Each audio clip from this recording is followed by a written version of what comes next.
আসসালামু আলাইকুম। আজকে আপনাদেরকে তৈরি করে দেখাবো সুজির রসমালাই। সুজির রসমালাই বানানোর জন্য আমি চুলায় আধা লিটার পরিমাণ দুধ দিয়ে দিচ্ছি। এরপর দিয়ে দিচ্ছি 1 কাপ পরিমাণ চিনি। এরপর দিয়ে দিচ্ছি 2 চিমটি পরিমাণ এলাচ গুঁড়া। এরপর দিয়ে দিচ্ছি 1 টেবিল চামচ পরিমাণ ঘি। এখন এই উপকরণগুলো ভালো করে মিশিয়ে নেব।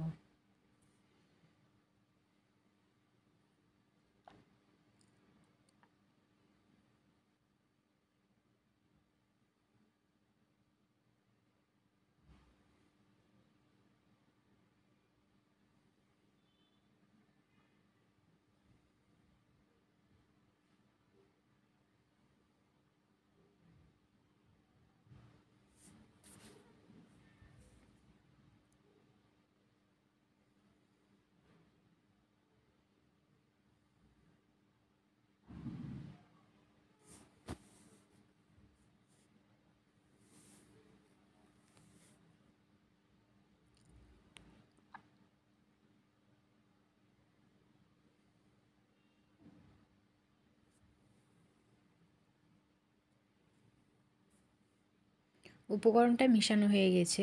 দিয়ে দিব এখানে 1 কাপ পরিমাণ সুজি। সুজিটাকে ভালো করে দুধের সাথে নেড়ে একদম স্টিকি একটা শক্ত একটা ডো তৈরি করে নেব। মনে রাখবেন এই সময় কিন্তু সুজিটা অনবরত নাড়তে হবে, না হয় নিচে লেগে যেতে পারে।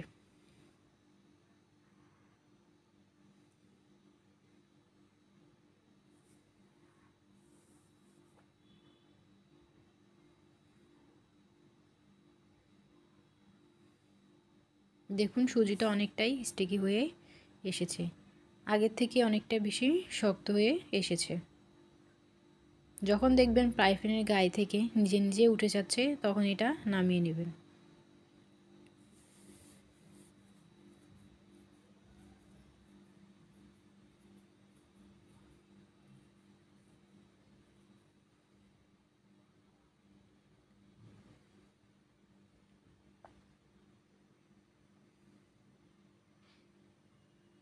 এখন আমি এটা নামিয়ে নিয়েছি। এখন এটা ঠান্ডা করে নেব।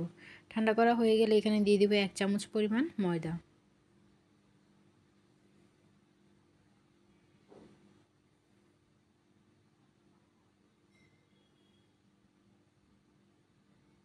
দিয়ে দেব হাফ চামচ পরিমাণ বেকিং পাউডার।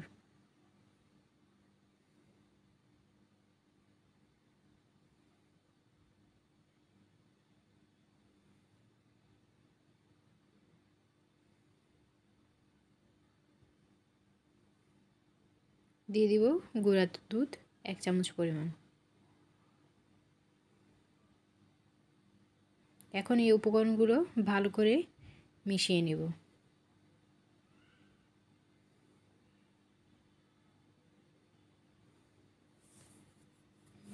মেশানো হয়ে গেলে আমি একটা মেজারমেন্ট কাপ নিয়ে নিয়েছি, যেহেতু সবগুলো একই সাইজের হয়।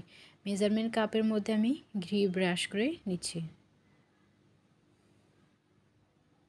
এরপরে হাতের তালুতে একটু ঘি মেখে নিচ্ছি, যেন রসমালাইগুলো বানানোর সময় হাতের মধ্যে লেগে না যায়।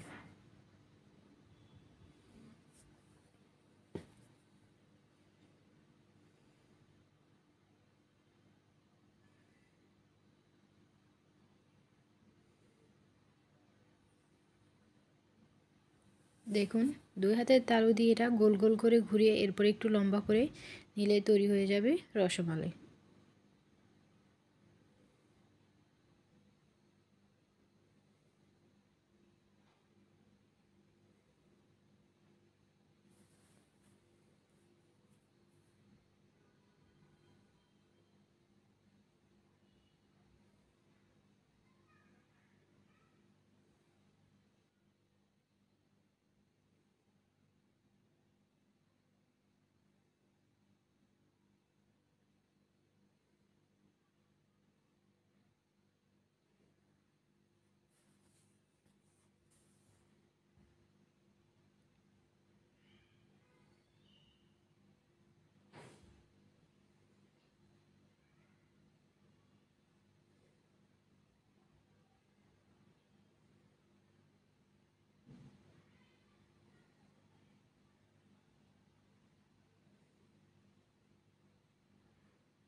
এভাবে করে আমি সবগুলো রসমালাই বানিয়ে নিয়েছি।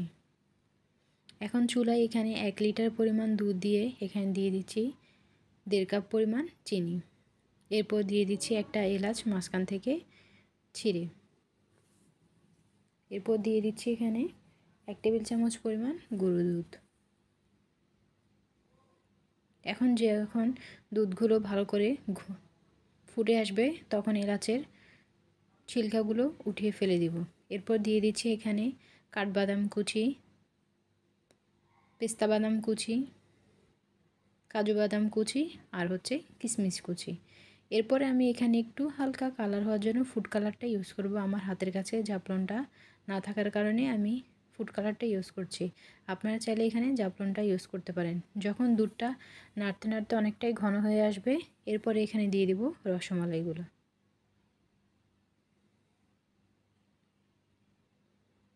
রসমালাইগুলো দেওয়ার পরে বেশি কিছুক্ষণ কিন্তু আমরা ফুটাবো না, অল্প কিছুক্ষণ ফুটে আসলে নামিয়ে নেব।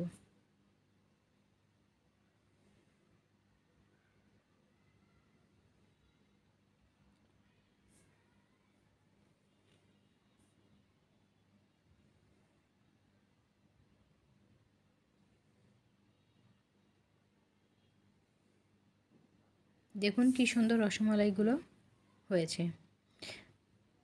এখন আপনাদেরকে পরিবেশন করে দেখাচ্ছি। আপনারা আমার এই রেসিপিটা ফলো করে এভাবে রসমালাই তৈরি করতে পারবেন একদম পারফেক্টলি।